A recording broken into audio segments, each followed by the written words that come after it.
Hello అండి, అందరూ బాగున్నారని ఆ భగవంతుని మనస్ఫూర్తిగా కోరుకుంటున్నాను. ఈరోజు వీడియోలో మేము అమ్మ వాళ్ళ ఇంటికి వెళ్ళాను పండక్కి అని ఇంతకుముందు చెప్పాను కదా. సో ఆ బ్లాగ్ అనేది షేర్ చేస్తాను అని చెప్పేసి. అండ్ నేను ఇంట్లో దీపం పెట్టకుండా బయలుదేరి వెళ్ళినప్పుడు ఏదో ఒకటి ఆటంకం జరుగుతూనే ఉంది అని కూడా చెప్పాను కదా. సో అది ఏంటి అనేది నేను ఈ వీడియోలో మీకు క్లియర్గా తెలియజేస్తాను. అండ్ ఈ వీడియో కూడా చాలా బాగుంటుంది, పండగ సెలబ్రేషన్స్ అనమాట. సో ఎలా జరుగుతుంది అనేది పార్ట్ 1 పార్ట్ 2 లాగా అంటే 2 ఎపిసోడ్ లాగా మన ఛానల్లో నేను అప్లోడ్ చేస్తాను. ఫస్ట్ డే ఏం జరిగింది, సెకండ్ డే ఏం జరిగింది అని చెప్పి. అండ్ నేను ఊరికైతే ఒక 5 days ఆర్ 10 days లేదులేండి, ఒక 5 days అలా ఉండేసి వద్దాము అని చెప్పి ప్లాన్ చేసుకొని పండగ రోజే బయలుదేరి అయితే వెళ్ళాను అనమాట. కాకపోతే మరుసటి రోజే నైట్కి అంతా ఇంటికి రావాల్సి వచ్చేసింది. సో అది రీజన్ ఏంటంటే దానికి ఎందుకు వచ్చేసాను అనేది కూడా నేను క్లియర్గా తెలియజేస్తాను. అందుకే ఎక్కడ స్కిప్ చేయకుండా చూడండి. మీకు కనుక నచ్చితే లైక్ చేసి, ఎవరికైనా ఉపయోగపడుతుంది అనుకుంటే షేర్ చేసి నా ఛానల్ని సబ్స్క్రైబ్ చేసుకోండి. ఇంకా వీడియోలోకి వెళ్ళిపోతే, పున్నూరులో గంగ జాతర జరిగింది కదండి. సో అప్పుడు తీసుకున్న బ్లాగ్ అండి. ఈ దగ్గర చాలా రోజులు అయిపోయింది. బట్ చెప్పాను కదా, నాకు చిన్నగా నెట్ ప్రాబ్లం ఉండింది. సో అందువల్ల లాంగ్ వీడియోస్ అనేది షేర్ చేయలేకపోయాను. ఇంకా ఇప్పుడైతే నేను చెప్పాను కదా నిన్న వీడియోలో, ఒక 10 minutes నుంచి అయినా సరే ట్రై చేస్తాను అని చెప్పేసి. ఈరోజైతే మార్నింగ్ ఊరికి వెళ్ళామన్నమాట. అంటే ఒక 4-5 daysగా ఇంట్లో వాళ్ళు ఫోన్ చేస్తున్నారు. సో మా ఆయన మొన్నేగా వచ్చావు, ఒక 5 months కూడా అవ్వలేదు కదా ఇంకా వచ్చి, అంటే 5వ నెలలోనే వచ్చాను కదా, ఇంకా 1 month కూడా అవ్వలేదు కదా వచ్చేసి. సో మళ్ళీ ఊరికి వెళ్ళాలి అంటున్నావు. సో ఈ సంవత్సరం అంటే ఈసారికి వద్దులే పండగకి, నెక్స్ట్ ఇయర్కి అందరం కలిసి వెళ్దాం, నాకు కూడా వర్క్ ఉంది, నాకు లీవ్ ఇవ్వట్లేదు అని చెప్పారు. అంటే వర్క్ ఉంది అని. సరేలే ఇంకా అలా అంటున్నారు కదా అని చెప్పి ఉండిపోదాంలే అని నేను కూడా అనుకుని ఉండిపోయాను అనమాట. కాకపోతే ఇంకా అన్నోళ్ళ వాళ్ళు, వదిన వాళ్ళు, ఇంకా రిలేటివ్స్, ఇంకా మామ వాళ్ళంతా ఫోన్లు చేసి పిలుస్తుంటే, మా ఆయనకి ఒకవేళ రావడానికి కుదరకపోయినా అట్లీస్ట్ నేనన్నా వెళ్ళేసి చూసుకొని పలకరి చేసుకొని వద్దాము అని చెప్పేసి అనుకుని అడిగాను అనమాట. ఆయన ఏమంటే ఒక 2-3 times అడిగాను, ఒక్కసారి వెళ్ళేసి వస్తాను అని చెప్పేసి. ఆయన అంటే వద్దు అన్నారా. సరేలే వద్దన్నాక మళ్ళీ ఎందుకు అని చెప్పేసి డ్రాప్ అయిపోయాను అనమాట. ఇంకా సోమవారం రోజు నైట్ 9:30-10 కల్లా చెప్పారు, మార్నింగ్ తొందరగా బయలుదేరు 5 కంతా ఊరికి వెళ్దు పండక్కి అని చెప్పేసి. సడన్గా నేనైతే షాక్ అనమాట. అరే ఈయన ఇంత సడన్గా చెప్తున్నాడు అంటే, మనం ప్రీ ప్లాన్ ఉంటాయి కదండి, ముందుగా ఏదైనా రెడీ చేసుకుంటే తొందరగా వర్క్ అంతా ఫినిష్ చేసుకొని తొందరగా బయలుదేరచ్చు. కాకపోతే నేను ఊరికి వెళ్ళాను అనుకున్నాను కదా. సో గుడ్డలన్నీ ఉతికే అలాగే ఉన్నాయి కొన్ని. ఇంకా ఇంట్లో నైటు పిల్లలంతా మేల్కొని ఉన్నారంట, నిద్రపోలేదు. సో కొన్ని ఈ నైట్ సామాన్లు అన్నీ ఉన్నాయన్నమాట. అంటే వంట చేసినవి, తినినవన్నీ అవన్నీ కడుక్కోవాలి. ఇంకా తెల్లవారు లేస్తే బయటంతా కడిగి ముగ్గు పెట్టుకొని, తర్వాత స్నానాలు చేసుకొని, ఇంట్లో దీపం పెట్టుకొని, నేను 5 గంటలకు బయలుదేరేది ఎట్లబ్బా వీలవుతుందా, నువ్వు ఏదైనా చెప్పాలనుకుంటే ముందుగా చెప్పాలి కదా అంటే, ఆయన అవన్నీ నాకు తెలియదు, నువ్వేం చేయొద్దు, లేసిందే గుడ్డలు సర్దుకోవడం, ఊరికి వెళ్ళిపోవడం అంతే. కార్ వెళ్తుంది ఒకటి, సో దాంట్లో వెళ్ళేసి పున్నూరుకి వెళ్తుంది. సో ఆ కార్లో వెళ్ళి అన్న ఊర్లో వదిలేసి మళ్ళీ అన్న బస్కి వచ్చేసంటే, కారు పుంగనూరులో ఎవరికి వేయాలంట, మా ఫ్రెండ్ వెళ్తున్నాడు అంటే, ఇంకా సరేలే అని నైటు కొన్ని గుడ్డలు అయితే చిన్నపిల్లలవి సర్దుకున్నాను అనమాట. ఇంకా మార్నింగ్ అయితే ఇంకా అస్సలు చెప్పాను కదండి, ఇంకా అప్పుడు పనుకునేసాను. దాంట్లో వేరే డే అంతా పిల్లలు నేను ఒక్కదాన్ని చూసుకోవాలి కదా, కొంచెం టైర్డ్ అయిపోయాను, హ్యాపీగా నిద్ర వెళ్ళిపోయాను. ఎర్లీ మార్నింగ్ లేచి ఇంకా 5కి బయలుదేరాలి అంటే 4కే లేసానండి. లేచి బయటంతా కడిగేసి ముగ్గు పెట్టి పిల్లలకి స్నానం చేయించి నేను స్నానం చేసుకున్నాను. తర్వాత చిన్న పాపకైతే స్నానం చేయించలేదు, ఎందుకంటే దానికి చాలా చిన్నది, అంత టైంలో అట్లా చేయించలేదు. నేను కూడా చేసుకోకూడదు యాక్చువల్గా, బట్ వెళ్తుంది ఊరికి కదా ఎందుకులే అని చెప్పి అక్కడికి వెళ్ళి కూడా చేసి ఉండొచ్చు. కాకపోతే దీపం పెట్టేసి వెళ్ళాలి అని చెప్పాను కదా, దీపం పెట్టేసి వెళ్ళాలి అని చెప్పి అనుకుంటున్నాను కాబట్టి చేసుకున్నాను అనమాట. ఇంకా ఇంట్లో అంతా తోసేసి స్నానాలు కొంచెం ఉంటుంది క్లీన్ చేసేసుకొని దీపం పెడదాము అనుకున్నాము. ఆ వేళకి అప్పటికి టైము 6 అయిపోయింది. అన్న వాళ్ళు కూడా వచ్చేసరికి కార్ తీసుకొని తొందరగా మళ్ళీ రిటర్న్ రావాలి రండక్క అని చెప్పేసి. ఇంకా నాకైతే దీపారాధన చేయడానికి టైం కుదరలేదు. ఇంకా మా ఆయన కూడా అరుస్తున్నాడు, రా తొందరగా వెళ్ళు, ఇంకా మీకోసం అన్న ఆగిపోయాడు, లేకపోతే వీళ్ళకి ఎప్పుడు పోయి వచ్చేసి ఉంటాడు అని చెప్పేసి.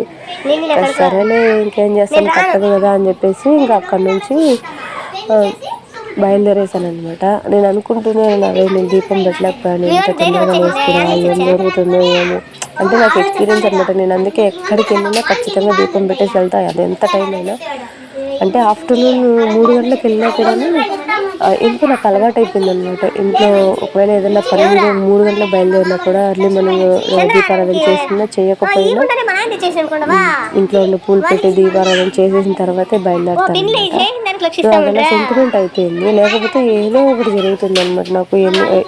మధ్యలో ఏదైనా ఆటంకం రావటం, అంటే ఒకవేళ జర్నీలో చేస్తూ వెళ్తున్నప్పుడు సడన్గా బస్సులు రాకుండా పోవటము, చాలా ఒక 2-3 గంటల వరకు రాకుండా పోవటము, లేకపోతే డబ్బులు ఏదైనా మిస్ చేసుకోవటము, లేదా ఫోన్ ఏదైనా మిస్ చేసుకోవటము, లేదా వస్తువులు ఏమైనా మిస్ చేసుకోవటం అలా జరుగుతూ ఉంటాయి. ఒక్కొక్కసారి గొడవలు కూడా జరుగుతూ ఉంటాయి అన్నమాట. సో అందుకని చెప్పేసి ఖచ్చితంగా నేనైతే చేసుకునే వెళ్తాను, ఇలా ఏవి జరగకుండా ఉండాలి. నేను చాలాసార్లు పాటించాను ఇలా జరుగుతుంది అని చెప్పేసి. ఇంకా ఈసారి కూడా దీపారాధన చేసుకోలేకపోయాను కదా, ఏం జరుగుతుందో అనుకొని టెన్షన్గా ఊరికైతే బయలుదేరాను. ఊరికైతే హ్యాపీగా చేరుకున్నాం అనమాట. మధ్యలో ఎలాంటి గొడవలు ఆటంకాలు ఏం జరగలేదు. కానీ అంటే ఆటంకాలు అంటే పిల్లలు ఉన్నారు కదా, ఎర్లీ మార్నింగ్ వాళ్ళని కారులో తీసుకురావడం వలన తెలియదు, కానీ లేకపోతే జర్నీ ఎఫెక్ట్ తెలియదు, కానీ పిల్లలకి ఒకటే వాంతులు అనమాట. నేను ఇంట్లోనే అనుకున్నాను, అంటే ఇంతవరకు ఎప్పుడు వాళ్ళు వాంతి ఎత్తింది లేదు, వెళ్ళేటప్పుడు ఎప్పుడు వాంతులు అవ్వలే. ఒక్కసారేమో అయింది చాలా చిన్న పిల్లలుగా ఉన్నప్పుడు. ఇంకా ఆ తర్వాత ఇది అన్నమాట, ఇంకా వాంతులు అవుతూ ఉంటే అనుకున్నాను ఇంట్లోనే. నాకు కూడా వేరే కడుపులో తిప్పేసి కొంచెం ఇదిగా అయిపోయింది అనమాట. నా అప్పుడే అనుకున్నా, ఓహో ఇది ఏదో జరుగుతుంది ఖచ్చితంగా ఇలా అని చెప్పేసి.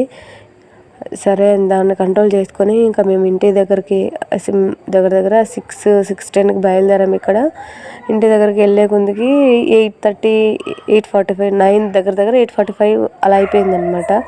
ఇంకా వెళ్ళేసరికి పిల్లలు చాలా అలసిపోయి సుస్తైపోయి ఇంట్లో పడుకునేశారు. అక్షయ్ అయితే మరీ కళ్ళు పైకి వేసింది, నాకు భయం వచ్చేసింది, దీనికి ఏమైపోయిందబ్బా అని. అలాగే పడుకునేసింది అనమాట. ఇంకా నాయన అమ్మని పిలిస్తే మళ్ళీ ఇటు చూడండి వీళ్ళు ఇటు చేస్తున్నారు అంటే, ఆ నాయన లేడు, అమ్మ ఒక్కతే ఉన్నింది. ఇంకా మా తమ్ముడు ఎవ్వరు లేరనమాట ఇంట్లో. అమ్మ ఒకతే ఇంట్లో పని చేసుకుంటా హౌస్ అంతా చూసుకుంటా ఉంది. ఏం కాదులే అని చెప్పినాడు. అమ్మయ్య కొంచెం ధైర్యం వచ్చింది, బాగుందిలే అని. కాస్త నీళ్ళు తాగి కొద్దిసేపు కూర్చుంటే అప్పుడు కొంచెం వచ్చిందనమాట. అంటే నాకు అలా టెన్షన్ వచ్చేస్తుంది నాకు. అరే నేను ఎంత తప్పు చేసినా, ఒక అడుగు ఉండి అయినా దీపారాధన చేసుకురావాల్సి వచ్చింది. నాకు తెలుసు ఏదో ఒకటి జరుగుతుందని, బట్ ఎందుకు వచ్చానా అనిపించింది అప్పుడు. సో ఎవరికైనా ఇలాంటి ఎక్స్పీరియన్స్ ఉంటే మాత్రం నాకు కామెంట్లో షేర్ చేయండి. ఎంతమందికి దీపారాధన సెంటిమెంట్ ఉందో. సో నాకైతే ఉంది. సో అందుకే చెప్తున్నాను, ఎవరైనా వెళ్ళేటప్పుడు ఏదైనా మనసులో ఏమీ అనుకోకుండా దీపారాధన చేసి మంచి జరగాలని కోరుకుని వెళ్ళండి, ఖచ్చితంగా మంచి జరుగుతుంది. దీపారాధన చేయకుండా మాత్రం అది ఏ టైం అయినా సరే బయలుదేరి వెళ్ళకండి. మధ్యాహ్నం కానీ, మార్నింగ్ కానీ, ఈవినింగ్ కానీ, నైట్లు కానీ, అర్ధరాత్రి అయినా కూడా పర్వాలేదు, ఏం ప్రాబ్లం ఉండదు. మీరు దీపారాధన చేసిన తర్వాత దేవుడిని ముందుగా నమస్కారం చేసుకుని ఇలా బయలుదేరుతున్నాను, మధ్యలో ఎలాంటి ఆటంకాలు లేని పని సక్సెస్ అవ్వాలి అని చెప్పి, మళ్ళీ నేను క్షేమంగా తిరిగి ఇంటికి రావాలి అని చెప్పేసి కోరుకొని దండం పెట్టుకొని వెళ్ళండి, ఖచ్చితంగా మంచి జరుగుతుంది. నేను వెళ్ళిన ప్రతిదాన్ని, బట్ ఈసారి హడావిడికి వెళ్ళిపోయాను. సో అలా అయిపోయింది అనమాట. ఇంకా పిల్లలకి ఏమి అలా వాళ్ళు వచ్చేసేసరికి పిల్లలకి ఏమవుతుందని టెన్షన్ వచ్చేసింది. ఇంకా పిల్లలకి మొక్కుకున్నాను అనమాట ఇంట్లో, ఊర్లో గుడిలో. పిల్లలకి ఏమీ కాకుండా మంచిగా హ్యాపీగా ఉంటే కనుక ఈసారి నేను వచ్చినప్పుడు 2 కొబ్బరికాయలు కొడతాను అని చెప్పేసి. ఇంకా అది బాకీ ఉంది, ఇంతవరకు వెళ్ళాలి. అప్పుడు వచ్చినదాన్ని, వెళ్ళిన తర్వాత కొట్టాలి. ఇంక ఎలాగో పిల్లలకి హాలిడేస్ వస్తున్నాయి కదా, సో హాలిడేస్లో వెళ్ళాంలే, అప్పుడు మొక్కు తీర్చుకుందామని చెప్పేసి పెండింగ్లో ఉందన్నమాట. ఇంకా ఇంటికి వచ్చేసరికి వాళ్ళు కోలుకున్నారు, కొంచెం భోజనం అది తిన్నాక కొంచెం ఫ్రీ అయ్యారు. వాళ్ళు కూడా హ్యాపీగా ఆడుకునేదానికి బయలుదేరారు. ఈలోపు మా ఇంటి దగ్గరికి అయితే ఎన్నిపోతు వచ్చిందనమాట. గంగ జాతరలో గంగమ్మకి ఎన్నిపోతు బలిస్తాం కదా ఊరు మొత్తము. ఇప్పుడు అమ్మవారు ఆ ఎనుపోతు మీద ఉంటారని చెప్పి పెద్దలు చెప్తారు ఇంట్లో వాళ్ళు అంతా. అందుకని చెప్పి ఎనుపోతు ప్రతి ఇంటి దగ్గరికే వస్తుందండి. ఇలా ఒక్కటే కాదు, చాలా 2-3 కూడా ఉంటాయి. ఏదైనా మొక్కుబడి చేసుకుంటారు కదా, సో వాళ్ళకి కనుక ఆ కోరిక తీరినట్లయితే వాళ్ళు మొక్కుకున్నట్టు పొట్టేళ్ళు, కొంతమంది అయితే కోళ్ళు అలా బలిస్తామని కూడా మొక్కుకుంటారు. వాళ్ళ కోరికలన్నీ నెరవేరుంటే ఈరోజు నైట్కి బలిస్తారనమాట. ఇంకా ఇంటికాడ అంతా వచ్చింది కదా, ప్రతి ఇంటి దగ్గరికి ఎనిపోతు వెళ్ళేసి పూజ అయితే చేసుకొని వస్తారు. వాళ్ళు ఆసదాల్లో వస్తారు, ప్లస్ పలకలు కొడతారు కదా, సో వాళ్ళు వస్తారు. ఎనిపోతుని తోలుకొని ఆశోదళ్ళు వచ్చి మా ఇంటి దగ్గరకు వచ్చినప్పుడు వేరే గుడి దగ్గరికి వెళ్ళాలి అని చెప్పేసి పెద్ద మనుషులు పిలిచారనమాట. సో అందుకని చెప్పేసి వాళ్ళు కొద్దిసేపు ఒక 2 నిమిషాలు వెళ్ళేసి ఉండేసి వెళ్ళిపోయారు. ఇంకా నేను పిల్లలతో ఉన్నాను కాబట్టి వాళ్ళు నేను చూపించలేకపోయాను. ఇంక ఈ సంవత్సరం కూడా చూపించలేనులేండి, నెక్స్ట్ ఇయర్ అయితే చూపిస్తాను. నేను పిల్లలకి ఇలా అయింది కదా, ఆ టెన్షన్లో అసలు గుడి దగ్గరకు కూడా వెళ్ళలేదన్నమాట. వీళ్ళకి ఏమవుతుందో అనేసి. ఇంకా వాళ్ళు వచ్చిన తర్వాత అమ్మ పూజ చేస్తుంది. మామూలుగా అయితే ప్రతి సంవత్సరం నేను చేస్తాను నేను ఉంటే, బట్ ఈసారి నేను ఉన్నా కూడా చేయలేకపోయాను. అందుకే అమ్మ ఇంకా అక్షయ అయితే చేస్తున్నారనమాట పూజ. ఇంకా చేసేసిన తర్వాత ఇంకా ఎనిపోతే అయితే వెళ్ళిపోయింది. ఇంటింటికి పూజ తీసుకోవాలి కదా, అందుకోవాలి కదా, సో అమ్మవారు అందుకని చెప్పేసి. ఇంకా తర్వాత ఇంట్లో అమ్మ వాళ్ళు మా చెల్లెలు వాళ్ళు కూడా వచ్చేసారు. వచ్చిన తర్వాత మేమంతా కలిసి టిఫిన్ అంతా తినేసి ఇంకా వాళ్ళు మామిడి తోరణాలు అవి కడుతున్నారనమాట. పూలు మామిడి తోరణాలు అని చెప్పి. ఇంకా అమ్మ ఒక్కతే కాబట్టి అన్ని పనులు చేసుకోలేదని చెప్పి చిన్న చిన్న పనులు మేమంతా కూడా హెల్ప్ చేస్తున్నాము. ఇంకా పండగకి వెళ్ళేది అందుకే కదా, పండగ ఎంజాయ్ చేయటం, ఇంట్లో వాళ్ళకి హెల్ప్ చేయటం, ఇవి 2 చేస్తామన్నమాట. ఇంకా నన్ను వచ్చిన వాళ్ళంతా పలకరిస్తూ ఉన్నారా, ఇంకా వాళ్ళతోనే సరిపోయిందండి. మధ్యాహ్నం దగ్గర 1:30 అలా అయిపోయింది. ఇంకా అమ్మ వండుకొని బంధువులు రావటం స్టార్ట్ అయిందనమాట. ఒక్కొక్కరే వస్తూ ఉన్నారు. పండగ కదా అందరికీ చెప్పాము. సో పెద్ద పండగ అనమాట మాకు ఇది. సో అందుకని చెప్పేసి అందరికీ చెప్పాము. అందుకు భోజనం చేసేపో ఇంకా వాళ్ళు తింటారు, టైం అయిపోతుంది ఇంకా వస్తారు అని చెప్పేసి. సరేలే ఇంకా అమ్మ భోజనం చేయమనింది కదా, పాప ఎట్లాగో నిద్రపోయింది. ప్లస్ అమ్మ ఇంకా ఈరోజే చాలా రోజుల తర్వాత 1.5 మంత్ తర్వాత ఊరికి వచ్చాను కదా, సో అందరూ పాపని తీసుకుని ముద్దు చేసుకుంటూ ఆడిపించుకుంటున్నారనమాట. సరేలే అని చెప్పేసి ఇంక నేను వంట చేస్తున్నాను. ఇంక ఈలోపు మా అత్త వచ్చింది నన్ను పలకరించడానికి. తను మా మేనత్త, అంటే మా నాన్నకు అక్క. తనకు నేనంటే చాలా ఇష్టం అనమాట. నేనన్నా మా చెల్లెలన్నా కూడా చాలా ఇష్టము. తను మాతో మాట్లాడుతూ ఉంది, సరదాగా ఉంటుంది.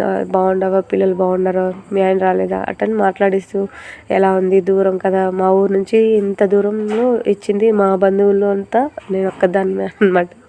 దగ్గర 85-87 కిలోమీటర్స్ అంత దూరంలో.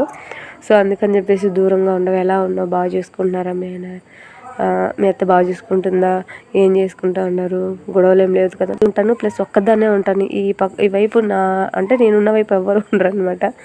అడుగుతూ ఉంటే ఇంకా చెప్తూ ఉన్నాను అనమాట. అత్త బాగున్నాము, మేము ఇలా ఉంటాము అలా ఉంటాము, మంచిగా ఉన్నాము, మాకేం ప్రాబ్లం లేదు, మీరేం టెన్షన్ పడకండి. మా అత్త అయితే చేస్తుందిలేండి, నన్ను చూసిందే నిన్ను దూరంగా వదిలేసాం కదమ్మా, మేమందరం ఇక్కడ ఉండిపోయాము, నువ్వు ఏదో ఒక్కటిదానివి అక్కడ ఉన్నావు అని చెప్పి. అలా ఏం లేదు అత్త, మేము హ్యాపీగా ఉన్నాం, మా ఆయన బాగా చూసుకుంటున్నారు, మా అత్తగారు బాగా చూసుకుంటున్నారు, అందరూ బాగా చూసుకుంటున్నారు కాబట్టి అంత టెన్షన్ పడాల్సిన పని లేదు, హ్యాపీగా ఉన్నాను నేను, లేకపోతే ఇంత హ్యాపీగా ఎందుకు వస్తాను, ఇంట్లో ఎలా ఉంటాను అని చెప్తే అప్పుడు తను కొంచెం కోలుకుందనమాట. బిడ్డలు కదా ముగ్గురు, ఎలా చేసుకుంటావు పని అట్లా అడుగుతూ ఉందనమాట. ఇంకా మేము మాట్లాడుకుంటే అలా టైం స్పెండ్ చేసాము. ఇంకా వంటంతా కంప్లీట్ అయ్యే కొందరికి దగ్గర 1:30కి ఏమో స్టార్ట్ చేశాను. 2:50 వరకు పడింది, 1.5 గంట సేపు. అంటే అన్నము, కూర, తాలింపు, తర్వాత రసము, ఇంక ఇవన్నీ చేసుకున్నాను. సో టైం పట్టింది.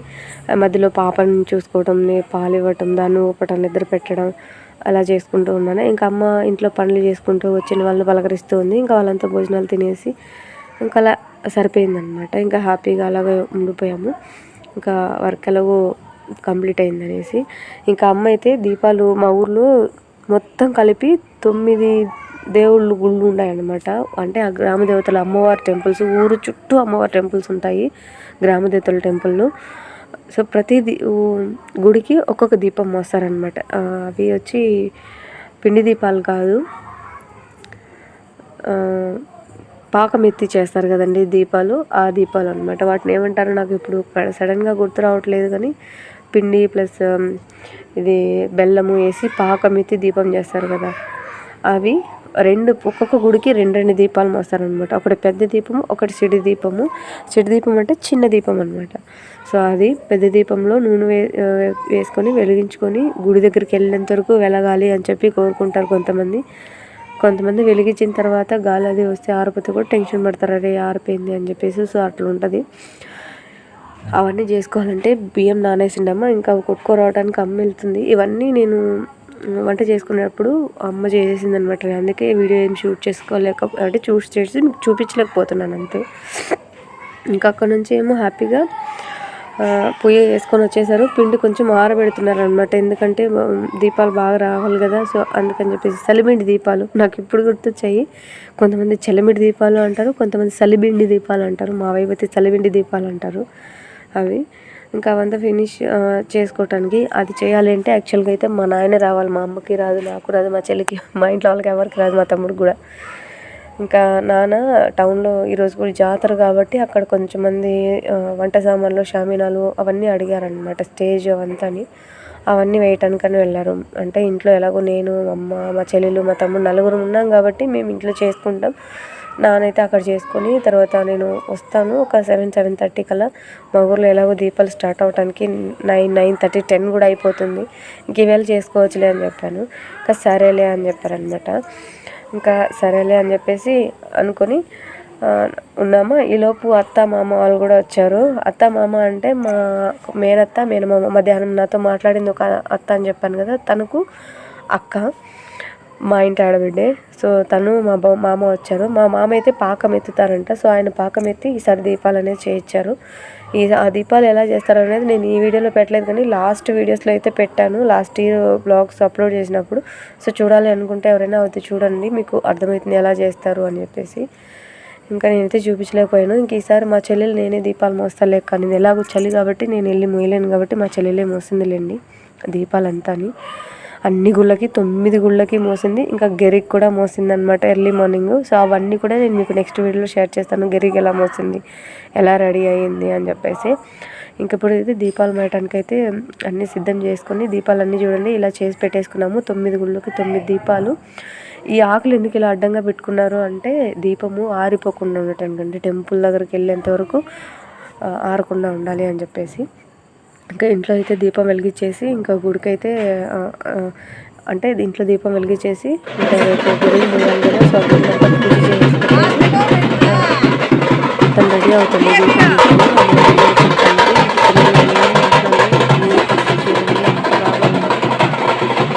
అనుభవం ఎలా ఉన్నది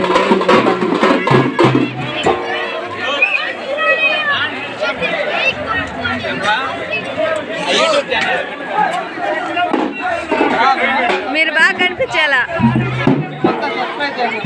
థ్యాంక్ యూ.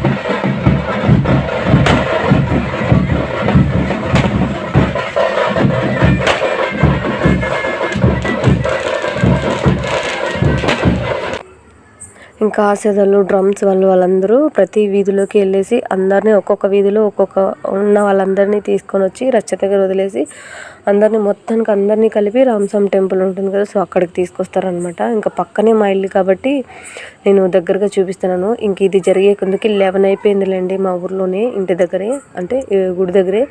ఫస్ట్ దీపం ఎప్పుడైతే బయలుదేరుతుందో అప్పుడు చూడండి జనాలు ఎంత హెవీగా ఉంటారో, ఇలా ఉంటారు. డ్రమ్స్ వాళ్ళు అయితే అసలు మైండ్ బ్లోయింగ్గా కొడుతున్నారనమాట డ్రమ్స్ కూడాని. ఇంకా ఆ సోదరులు కథలు బాగా చెప్తున్నారు. ఇంకా అమ్మవారిని వాళ్ళు తిట్టడం చూస్తే అస్సలు మీరు ఇలాంటి మాటలు కూడా ఉంటాయా అనుకుంటారేమో. అంటే వాళ్ళ ఇంటి ఆడబిడ్డని వాళ్ళు అలా తిడతారంట. అంటే అమ్మవారికి అలా తిడితే ఆనందం అంటండి. సో అందుకని వాళ్ళు పచ్చిగా అంటే అమ్మవారిని తిడుతున్నట్టుగా పిలుస్తూ పాడుతూ ఉంటారు వాళ్ళ గురించి.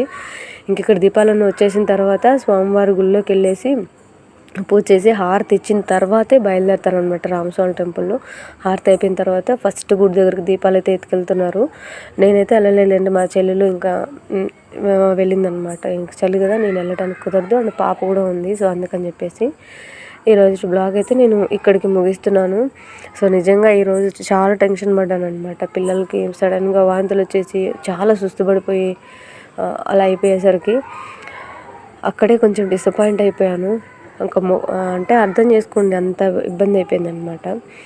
సో అది ఇంకా అక్కడ నుంచి ఇంకా అన్నీ కంటిన్యూషన్, ఇంకా అలా అలా అలా అలా ఒక్కొక్కటి చిన్నగా చెప్పాను కదా. నాకు అసలు ఈసారి పండగకి వెళ్ళినట్టు, పండగ చేసుకున్నట్టే లేదు. చాలా ఇబ్బందిగా అనిపించింది. ఎందుకు వచ్చాను రబ్బా అనిపించింది, అంత కష్టంగా అనిపించింది.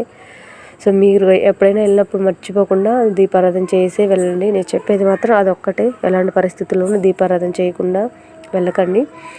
సో మొత్తానికి వీడియో అయితే ఇదండి. మీ అందరికీ నచ్చింది అనుకుంటున్నాను. మీకు కనుక నచ్చితే లైక్ చేసి, షేర్ చేసి నా ఛానల్ని సబ్స్క్రైబ్ చేయండి. పక్కన వచ్చే బెల్ని కూడా యాక్టివేట్ చేయండి. మీ సలహాలు సూచనలు కమెంట్లో తెలియచేయండి. ఇంకో మంచి వీడియోతో నెక్స్ట్ వీడియోలో కలుస్తాను.